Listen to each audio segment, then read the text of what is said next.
What's up, YouTube? It's Eric, a Lions fan. Thanks for clicking on this video. Welcome to another edition of Wednesday Night Beer Reviews. Guys, today I'm looking at a beer from Brew, Detroit.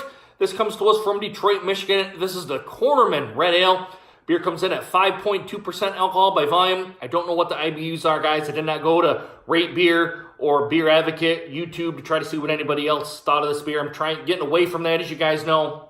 And as you guys know also, before I get into this too much, I'm getting away from the beer content and coming more into the sports content. As you guys know, my title is Eric, a Lions fan.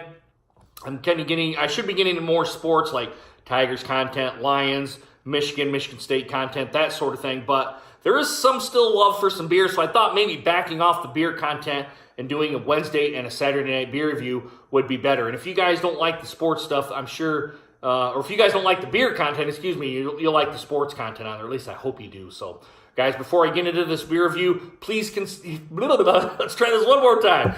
Please consider hitting that subscribe button and make sure you hit that bell notification so you guys get more videos just like this one. All right, guys, let's dig into this one. Let's quit jibber-jabbering. Let's crack this open. Let's see what we get. I will check the date on the can when I pour this in this glass.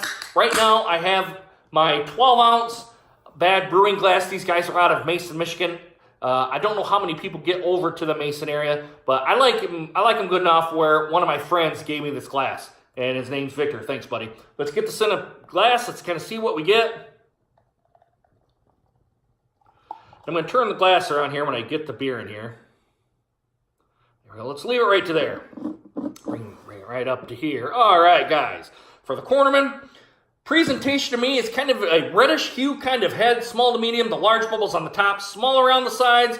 Right now, it is about a 3 fingers worth of head, and as it goes down, it'll probably get less and less and less. I'm smelling some caramel right now from the beer, and as I hold it up to the light, I would say that it's kind of hazy. Excuse me, hazy. I can see through the sides of the glass, but not right through the middle. I'm getting some ascending bubbles I can see on the sides, but I cannot see right down the middle of it unless I hold it directly into the light, and then I can. It's darker in the middle than it is on the sides, obviously, for a red ale, but looks pretty good, guys. Let's get an aroma test. Let's see what we get. Picking up some caramel. I'm picking up some of the ale yeast. You can smell that ale yeast. You know what it is from an ale to a lager style yeast. You can pick that up. And that's primarily really all I'm getting. It's really hard for me to try to find red ales, number one.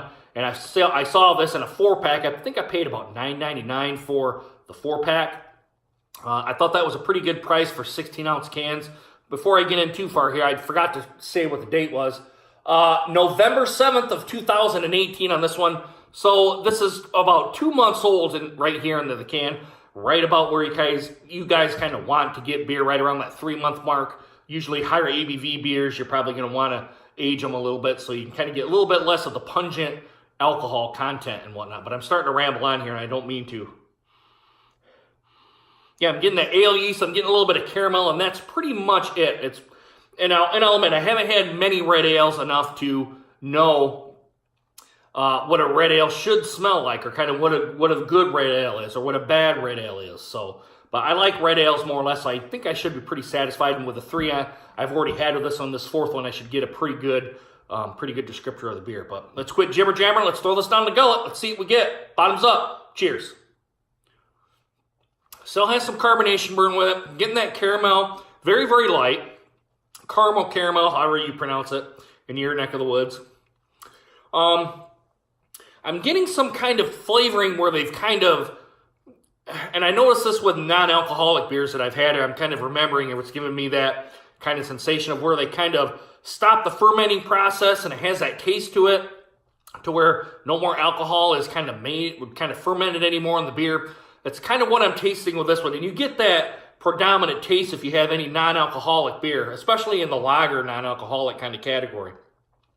It's kind of that sulfury type of taste. That's the only real descriptor I can put on this one. It's kind of pushing me away from this beer, even though I've already had 3 cans, and this is the 4th can that I've had.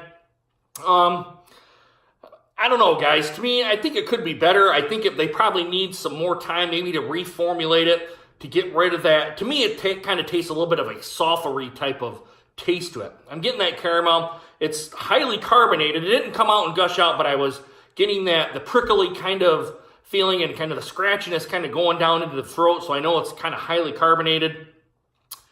I don't know if I would necessarily purchase this beer again. I will put it that way. To me, it's not up to snuff. To me, I would probably put this at a C level, probably. I think it needs work, personally, in my own personal taste bud, my own personal opinion. I think this beer kind of needs some work to get it to where I think it can be at. And they just need to kind of put down on the carbonation level on this one, even though it didn't gush out. But I'm getting a lot of carbonation on the mouthfeel, and the kind of that sulfury kind of taste on the beer. Now, I'm only saying sulfury taste because more or less what you smell is probably a lot what you're going to taste. So that's where I'm kind of getting that sulfur kind of taste to it. Now, I don't want to keep being a broken record and going over and over and over it again, but those are the two big distinct things of the beer that I know about and what I've been tasting over the last 4 cans. Now this is the 4th can of the beer I've had. There's not really much going on with this beer. It's pretty bland other than the other 2 descriptors that I gave it. Let me get one more taste of the beer here, guys, and we'll get a little final assessment. Not a bad beer. I'm going to say it's not bad. It just needs work. It needs kind of a little bit of refinement. And a little bit, 2 or 3 things here and there. I think this can be a good beer. I think this is the only second Brew Detroit beer that I've had. A lot of them were over in Detroit, and I don't get over to Detroit much other than to go to the airport to fly out for my work-related things. But yeah, I think this beer could use some work. I will admit that. I think there's better red ales on the market. I like the Bells. I think they have a red ale. I like that one quite a bit. And that one trumps this one by quite a bit. I think, like I said, I think it just needs refinement.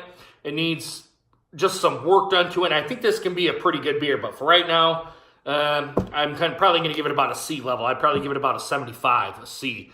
Like I said, just needs refined. It needs to be worked on a little bit more. Maybe the reformulation of it might do this beer wonders. All right, guys. Guys, let me know what you guys think of this beer. I know I didn't get into much descriptors on the beer, but it just needs work, guys, all right? Let me know what you guys think down in the comments. Please consider hitting that subscribe button and make sure you hit that bell notification so you guys get more videos just like this one. Guys, if you had too much to drink, please get a designated driver. You guys should know my spiel by now, but if not, I'm going to say it one more time. Please, please don't drive home drunk, guys, because if you do, you're going to get pulled over by the cops. They're going to make you do the stupid-ass sobriety test. Then you're going to get a free ride to jail, court fees, and then possible prison time. And then if you hit or kill somebody, you guys know you're going to be in the slammer for a while. And if you kill yourself, all you've done is hurt your family and friends and put yourself 6 feet under, okay? Just sleep off your buzz, get your car the next day. Get an Uber, a taxi, a Lyft, somebody from the bar calling to get your ride. Just don't drive home drunk, guys, because if you do, you're going to get thousands upon thousands of dollars in your fees and whatnot, and it's really stupid to do. And then you got, on top, you got to get your car out of the impound, all right? Just don't do it, all right? Please don't do it. All right, guys, come back Saturday, and I'll pull another beer out of the fridge, and we'll see what it gets. All right, guys, I really hope you guys enjoyed this video, and hope to see you guys again soon. Deuces. Take care, guys.